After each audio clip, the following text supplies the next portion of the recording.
I think this is one of the countries where chess is developing very quickly, and there is a positive attitude at all levels, from political level, from the government to chess community and people in general, the society.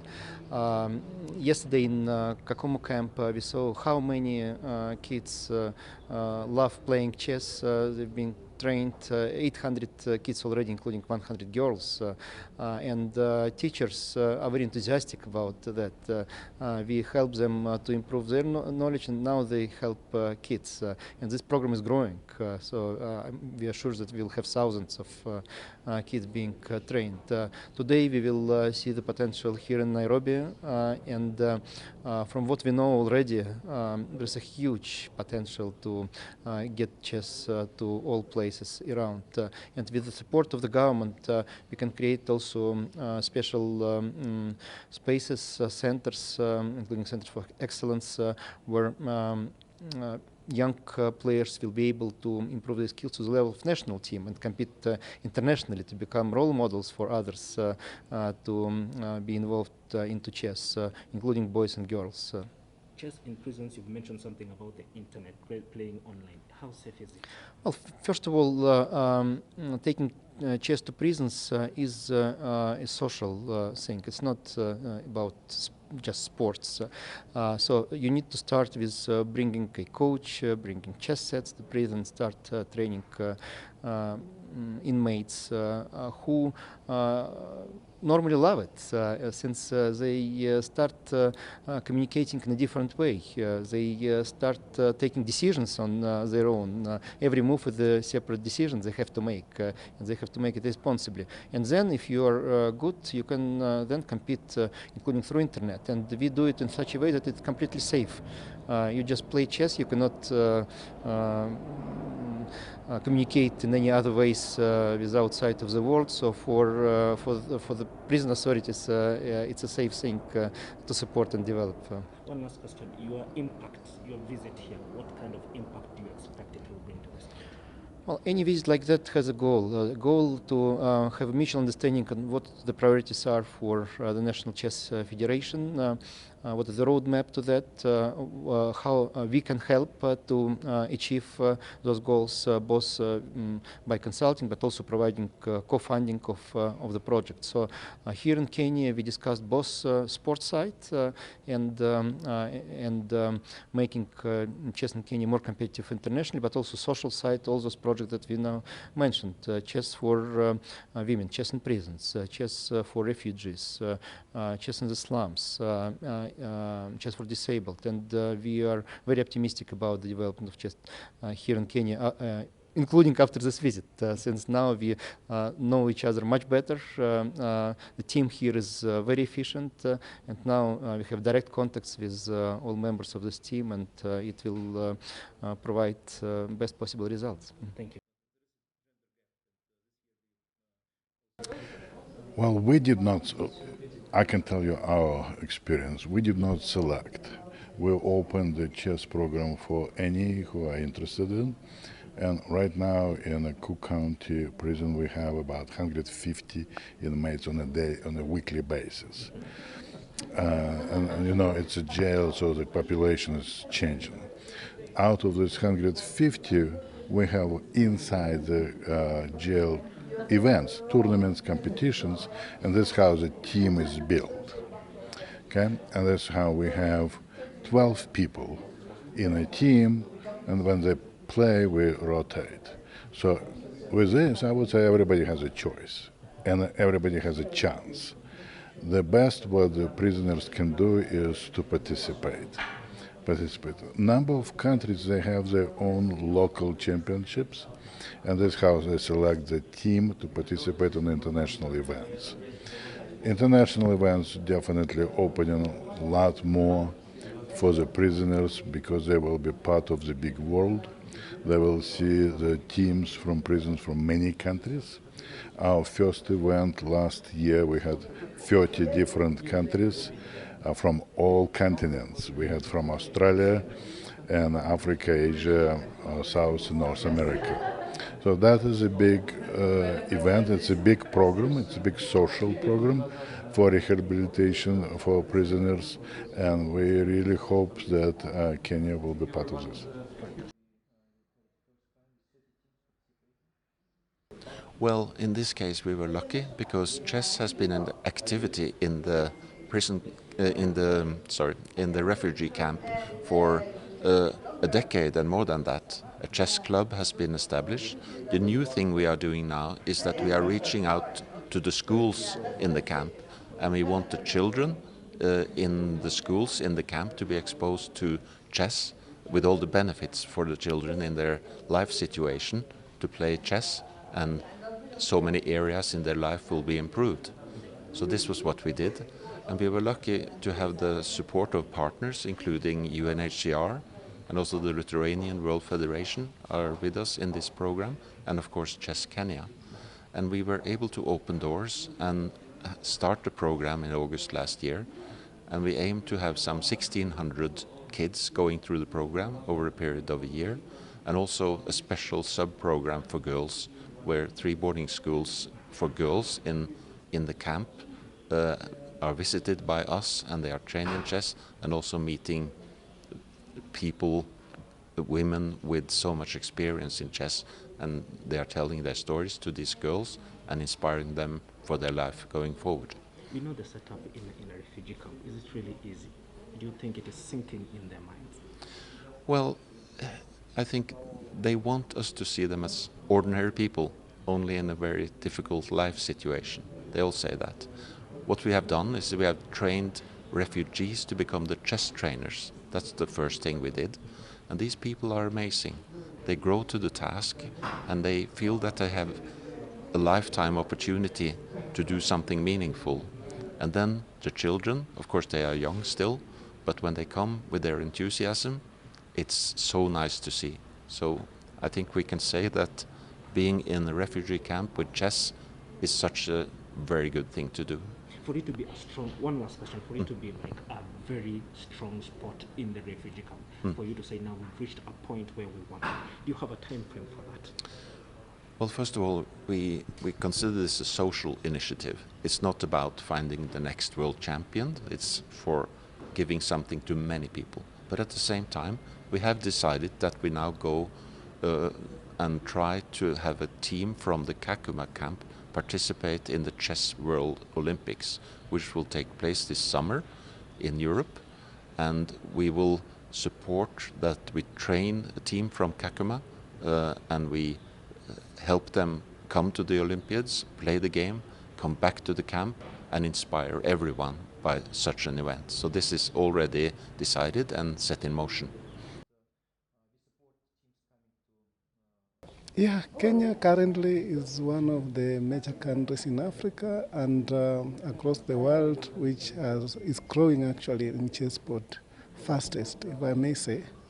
And we couldn't have done this without the support of all stakeholders from continental Africa, from the World Chess Federation, and of course from our home, the Ministry of Sports. And this forum was just to appreciate the support that we have gotten through all these stakeholders to ensure that at least we move to the next phase of development. Yeah, and you have seen even our minister and of course the president of Chess Federation, World Chess Federation, have given a commitment, and this is very important for us as a federation. There was concern about this prison thing. Is it safe when they play online chess? That is where the problem seems to come. It is the safest because it has been tested and tried elsewhere. It has been successful. We have my colleague here, Mikhail Korman, who has been doing it for the last 10 years. You'll speak to him and he can attest it's very successful because of the impact. This is an opportunity where you give someone who have given up in life to win. You know, that mindset alone is very important. Internet, it has some controls. They can be able to play. Of course, we don't display their names. They are able to play against the other people across the world. So to me, it's one of the best because there's no any other sport that you can be able to play. Chess is the only sport that can be available, and it has an impact besides just play. When you were in Kakuma, Yeah. the refugees, their life is difficult. The children in slums' life is difficult. Are we limiting this setup or this kind of children, or this kind of players to on the board playing alone? Can they have, because there's no internet? I don't believe there's no internet where they can get internet. Those people. So do we limit them to on the board playing alone? One of the key initiatives of Chess Kenya is to actually initiate social arm, which touches three pillars. Number one is the pillar people living with disability. You have seen what we have been doing. We have now biggest championship, including the blind players. We have gone a step further to look at people in slums, children in slums. Those ones we have donated the chess boards. And through the support of World Chess Federation, we have done a very big project in Kakuma. And one of the visits that we had yesterday was just to evaluate the progress. And the feedback was overwhelming. Children have been supported, they are excited, and there is a transformation that you can clearly see the participants have gone through. How many players are in Kakuma? About right now we have touched about 900, with the girls forming the bulk because that's where we have the biggest challenge. And these are a year of women in chess. It was very exciting to hear from them and just expressing the joy of the game and proving to the world that limitation of environment can be broken, that barrier can be broken through sports.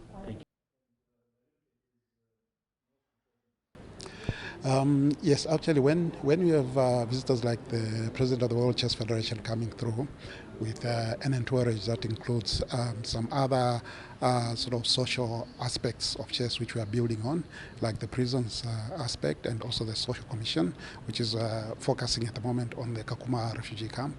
Those actually build and they widen the scope of chess because at the moment, yes, it's a sport and we are trying to grow it amongst the young players and also the senior players. But again, as life, as a life skill, chess actually builds a lot more than just simply as a game. And because you look at it building you in terms of your intellect to make a decision, strategic thinking. So outside the sporting aspect, outside the educational aspect, which we're already well entrenched in terms of our development. The social side is something that we should also look at in terms of developing the game.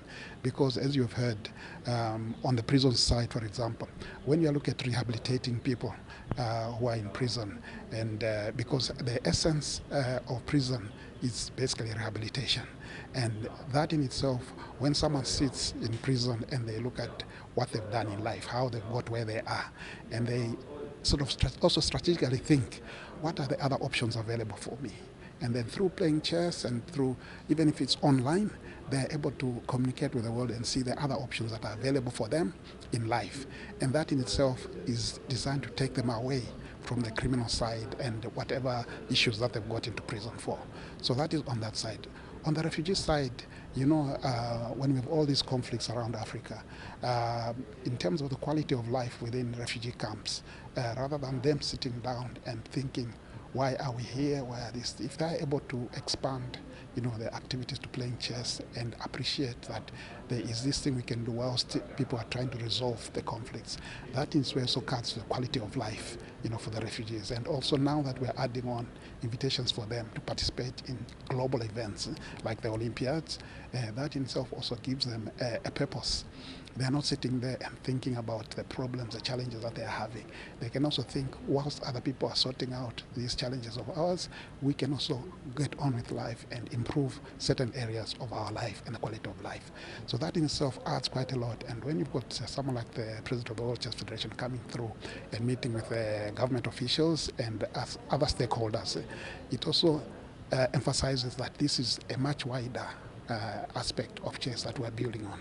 So yes, it does grow, and then it does lead to the growth, both even on the continental level, because we're in Kampala, we're here, Part of the group is going to Rwanda, and then there will be another visit later on in the year.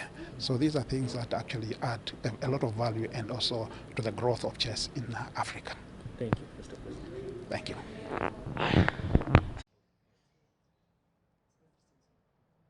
For this. So first, there's never been a delay in funding chess, and I think you can talk to the federation about that. When they came to us, we were ready to support them, and we were really happy that that it actually paid off. That we supported them, and they came back with wonderful medals, right? And so there hasn't been a delay, but when they came to us, we were ready for them. We also wanted to encourage the growth of the sport in the country. And now you see how much it has grown. You've seen the championships that they've organized, the inter-school championships. They have other championships that are coming up, and we will partner with them to make sure that they are successfully run, and that we provide the necessary facilitation for them. So that's first. There's not been a delay. When they came to us, we provided the funding. On the land, as you know, Kasarani is supposed to house most sports that we have in the country. And therefore, yes, around the sports academy, we'll be able to accommodate them. We've had a discussion on a center of excellence for chess, and I'm hoping that we can very quickly come up with an MOU between ourselves and the federation, but also the international body and the African body, to see how we can move that. The expectation is that we'll provide the resources, and then create a special vehicle, as I've had this discussion with the President of Africa, to get resources, come in from elsewhere as well, to make sure that it's an international standard, facility. But I'm really, really hopeful. I think it's one of the best things that could happen in the country, to have most young Kenyans, play chess. I think it's a wonderful sport and activity to be engaged in. It creates a lot of discipline, but also respect for rules, respect for order, respect for procedures and practices that have been in place for a very, very long time. And so I'm hopeful that with the coming of the president, that this interest will continue to grow. I think as soon as we got the gold and the silver from Greece, already there was a buzz, right? Oh my goodness, we can actually get the medals from chess as well. And so it's something that the ministry supports, the ministry encourages, and looks forward to participating in the future.